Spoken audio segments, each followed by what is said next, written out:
Bismillahirrahmanirrahim. Assalamualaikum warahmatullahi wabarakatuh. Perkenalkan, nama saya Agam Firmansyah. Saya mahasiswa Universitas Kuningan, Prodi Akuntansi, NIM 2020 06 10 123. Pada kesempatan kali ini, saya akan mempresentasikan laporan keuangan dengan menggunakan analisis laporan keuangan dalam memenuhi tugas atau mata kuliah analisis laporan keuangan. Saya di sini akan memaparkan analisis laporan keuangan dari PT Tsuji Kimia periode tahun 2017 sampai tahun 2022, sektor industri dasar dan kimia. Yang pertama, di sini saya akan membahas analisis perbandingan yang di dalamnya ada neraca, laba rugi. Kemudian yang kedua ada analisis rasio yang di dalamnya ada rasio likuiditas, rasio leverage, rasio aktivitas, dan rasio profitabilitas. Kemudian yang ketiga ada metode analisis common size yang di dalamnya ada neraca dan laba rugi. Kemudian yang keempat ada metode analisis DuPont yang dalamnya ada ROA equity multiplier, ROA dipecah menjadi dua, profit margin dan net profit margin. Kemudian yang kelima ada analisis trend, yaitu di dalamnya mencakup membahas neraca ataupun laba rugi. Kemudian yang keenam ada metode analisis cross section, di dalamnya ada ROA dan nilai buku. Kemudian yang ketujuh, yang terakhir ada analisis time series, membahas mencakup ROA perusahaan dan ROA industri. Sebelum saya memaparkan metode-metode yang tadi telah saya bacakan, alangkah baiknya saya akan memperkenalkan terlebih dahulu perusahaan ini.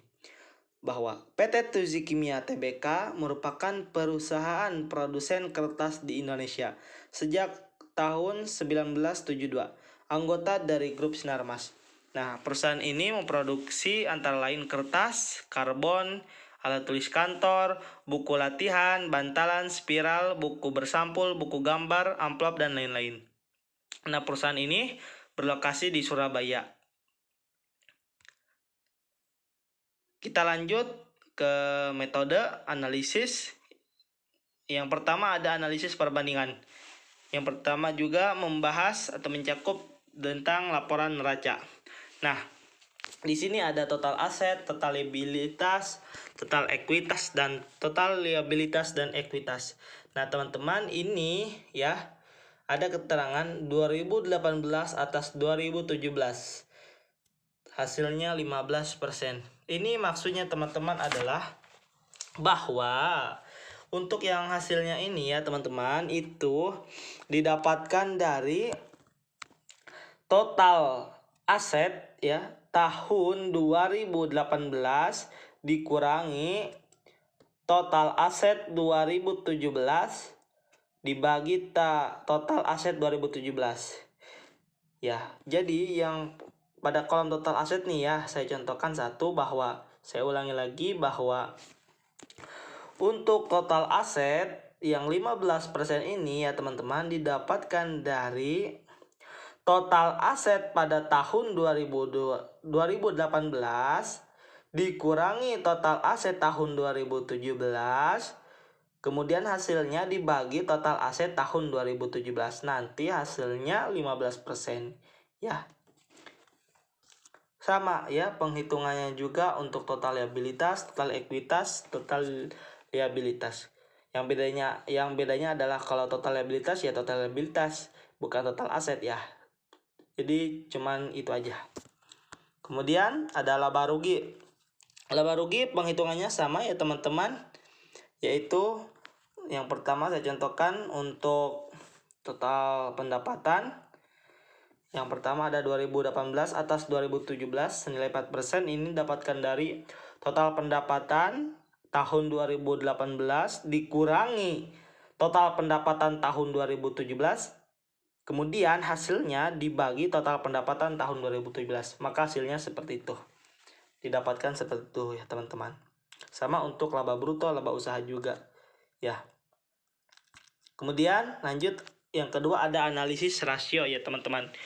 Nah, di dalam analisis rasio ini telah saya paparkan tadi di awal, ada 4 rasio, ada rasio leverage, rasio likuiditas, rasio aktivitas, dan rasio profitabilitas ya. Yang pertama ada rasio leverage. Nah, rasio leverage ini ya teman-teman perlu kita ketahui, di dalamnya juga ada tentang debt to total asset ratio. Itu didapatkan dari total hutang dibagi total aktiva. Kemudian juga ada debt to total equity ratio. Itu didapatkan dari total hutang dibagi ekuitas. Kemudian juga ada long term debt to total equity ratio. Itu didapatkan dari hutang jangka panjang dibagi modal sendiri.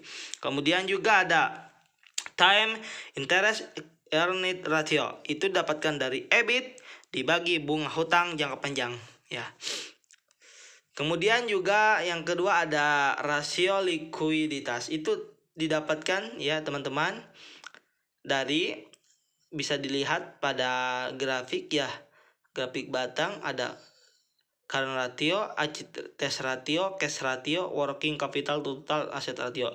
Yang pertama adalah current ratio. Nah, current ratio ini itu didapatkan dari total aktiva lancar dibagi hutang lancar. Kemudian ada test ratio, itu didapatkan dari aktiva lancar dikurangi persediaan dibagi hutang lancar. Kemudian ada cash ratio, itu didapatkan dari kas ditambah surat berharga dibagi hutang lancar.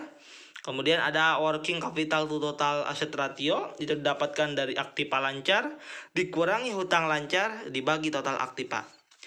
Lanjut ada rasio aktivitas.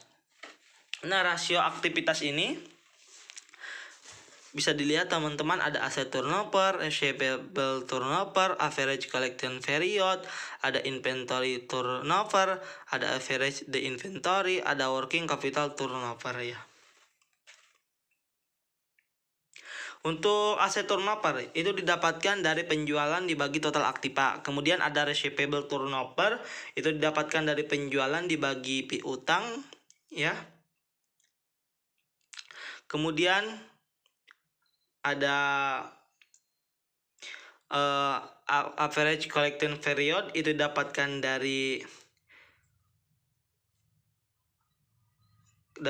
piutang kali 360 kali penjualan. Kemudian ada inventory turnover, itu dapatkan dari HPP dibagi persediaan. Kemudian ada average day inventory, itu didapatkan dari persediaan kali 360 kali dibagi HPP. Kemudian ada working capital turnover, itu didapatkan dari penjualan bersih dibagi aktiva lancar dikurangi hutang lancar. Kemudian yang terakhir yaitu ada rasio profitabilitas. Nah, di dalam rasio profitabilitas ini perlu kita ketahui ada 7 metode ataupun 7 metode, 7 cara. Yang pertama ada gross profit margin, yaitu cara mendapatkannya dari laba kotor dibagi penjualan. Kemudian yang kedua ada profit margin, itu dapatkan dari EBIT kali 100% dibagi penjualan. Kemudian yang ketiga ada net profit margin, itu dapatkan dari IT kali 100% dibagi penjualan. Kemudian yang keempat ada operating income ratio, itu dapatkan dari penjualan dikurangi HPP dikurangi biaya dibagi penjualan. Kemudian yang kelima ada ROA, itu dapatkan dari EBIT kali 100% dibagi total aktiva. Kemudian ada ROE, return of equity, itu dapatkan dari IT kali 100% dibagi modal sendiri. Kemudian yang terakhir ada ROI, return of investment, itu dapatkan dari IT kali 100% dibagi total aktiva. Kalau teman-teman sudah mendapatkan data-data laporan keuangan suatu perusahaan, wajib tentunya untuk menggunakan analisis rasio ini ya. Lanjut. Yang ketiga, kita akan bahas tentang ataupun analisis common size. Nah, di dalam analisis common size ini ada mencakup 2 bahasan, dari laporan neraca dan juga laporan laba rugi. Nah, untuk laporan neraca ya teman-teman, itu data-data hasil persenannya dari total aset ataupun total liabilitas, itu ya teman-teman didapatkan dari didapatkan didapatkan dari contohnya untuk total aset ya. Total aset itu dapatkan dari akun-akun akun-akun pada aset dibagi jumlah aset. Contohnya ketika akun piutang, jumlah akun piutang itu dibagi jumlah aset. Kemudian ada total liabilitas. Nah, total liabilitas ini ya sebetulnya penghitungannya caranya juga sama dengan total ekuitas ataupun total liabilitas dan ekuitas. Ini caranya adalah seperti ini teman-teman. Adalah akun-akun yang ada pada liabilitas ataupun ekuitas itu dibagi jumlah liabilitas dan ekuitas. Kemudian lanjut untuk laporan laba rugi, ya itu hasilnya persenannya itu dapatkan dari akun-akun pada laba rugi dibagi pendapatan ya, seperti itu. Kemudian yang keempat ada analisis tren. Nah, analisis tren ini ya teman-teman, kita bandingkan dengan menggunakan salah satu periode ya untuk menjadi tahun dasar ya, kemudian dikalikan 100%. Contohnya saya ambil tahun dasarnya itu 2017. Jadi tahun 2018 total aset lancarnya itu dibagi total aset lancar tahun 2017. Kemudian dikali 100%. Nanti hasilnya seperti itu. Sama untuk cara-cara yang lainnya juga penghitungannya seperti itu. Kemudian untuk laba rugi, untuk di laba rugi juga sama seperti yang pada yang tadi yang saya jelaskan, yaitu membandingkan dengan tahun dasar dibagi kemudian dikali 100%. Untuk selanjutnya ada analisis DuPont. Nah, analisis DuPont ini bisa dilihat pada gambar bahwa di dalamnya ada net profit margin, aset turnover yang nanti mana menghasilkan ROI, dan ROI ini kemudian nanti hasilnya dikali dengan equity multiplier kemudian menghasilkan ROE ya. Seperti itu teman-teman.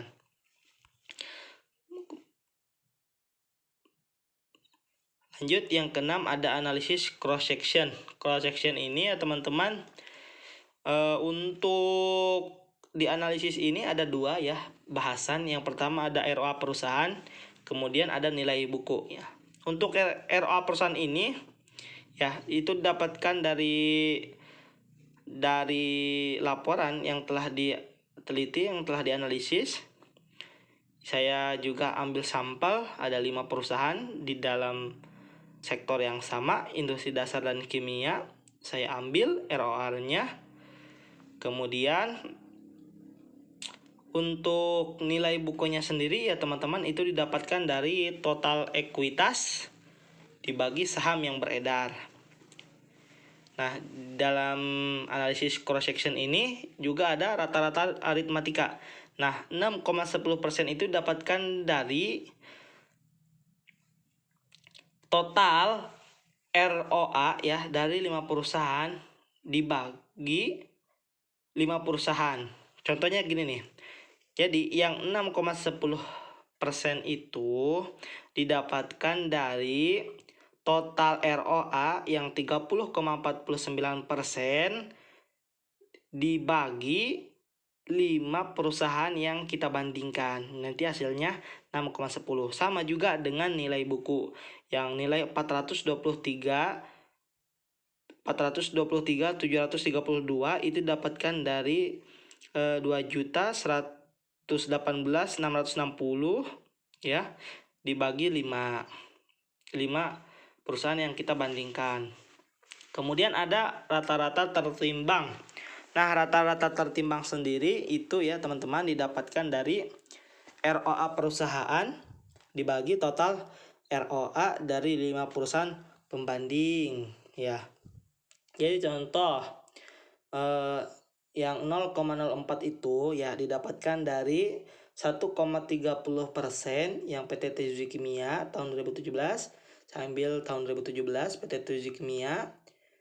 Kita lihat rata-rata tertimbang 0,04 ya, bisa dilihat itu, saya ulangi lagi, didapatkan dari ROA perusahaan berarti 1,30% dibagi total ROA dari 5 perusahaan, berarti dibagi 30,49%, maka hasilnya 0,04. Kemudian yang terakhir ada median. Nah, median itu didapatkan dari kita dapatkan dari ROA perusahaan 5 perusahaan. Kemudian saya menggunakan di sini di aplikasi Excel, Microsoft Excel. Nanti didapatkan hasilnya. Contoh, saya ambil tahun 2017 yang 7,93% itu ya, itu didapatkan dari ROA dari perusahaan 5 perusahaan dengan menggunakan rumus median, maka hasilnya seperti itu. Nah, yang terakhir kita masuk analisis time series ya teman-teman. Nah, kita lihat untuk ROA perbandingan. Nah, ROA perusahaan yang telah kita punya ya teman-teman, data-datanya itu kita masukkan. Kemudian ROA industri ini ya teman-teman, itu didapatkan dari ROA perusahaan, satu perusahaan. Contohnya perusahaan saya yang saya teliti, PT Tsuji Kimia yang diteliti. Kemudian yang ROA perusahaan yang ini yang banyak itu dapatkan saya dari situs web ataupun dari Google ya. Jadi kita bandingkan. Nanti hasil data-datanya tersebut bisa kita buatkan dalam bentuk grafik. Nah, seperti itu. Jelas ya. Kemudian untuk analisis tren penjualan bisa dilihat teman-teman tabelnya. Kita masukkan dalam tabel ada penjualan, ada kode, ada YX, X kuadratnya. Bahwa untuk kode X ini karena ada 5 tahun, kita ambil sampel jadi dari min 2 mulainya ya teman-teman. Untuk YX sendiri itu kita kalikan min 2 kali total penjualan, nanti hasilnya bisa ya ditotalkan. Terus kita lihat bahwa yang di bawah tabel kuning ya teman-teman, bahwa hasil dari yang 2 miliar ini nanti ditambahkan dari YX ya yang 188 miliar ya. Nanti dihasilkannya datanya seperti di bawah nih. Dari hasil itu.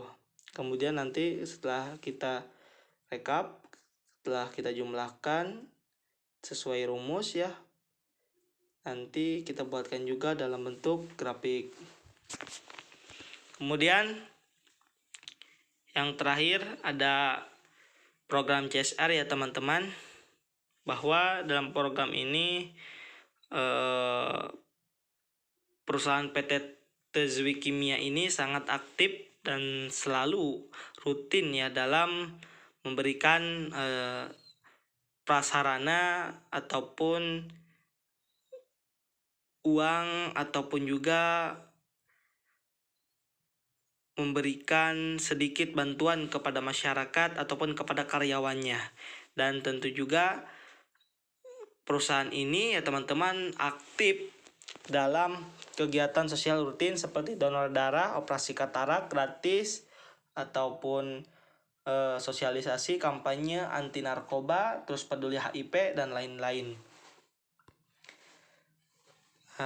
Jadi teman-teman, kesimpulannya adalah berdasarkan pemaparan yang telah saya jelaskan, saya menarik kesimpulan bahwa analisis laporan keuangan pada PT Tsuji Kimia yang telah saya lakukan dapat memberikan informasi yang bermanfaat bagi para pengguna laporan keuangannya. Di mana dengan analisis yang telah dilakukan kita dapat mengetahui posisi keuangan perusahaan pada periode tahun 2017-2021 serta mengetahui kinerja manajemen perusahaan tersebut serta mengetahui kelebihan dan kekurangan yang dimiliki perusahaan dalam laporan keuangannya. Sekian dan terima kasih.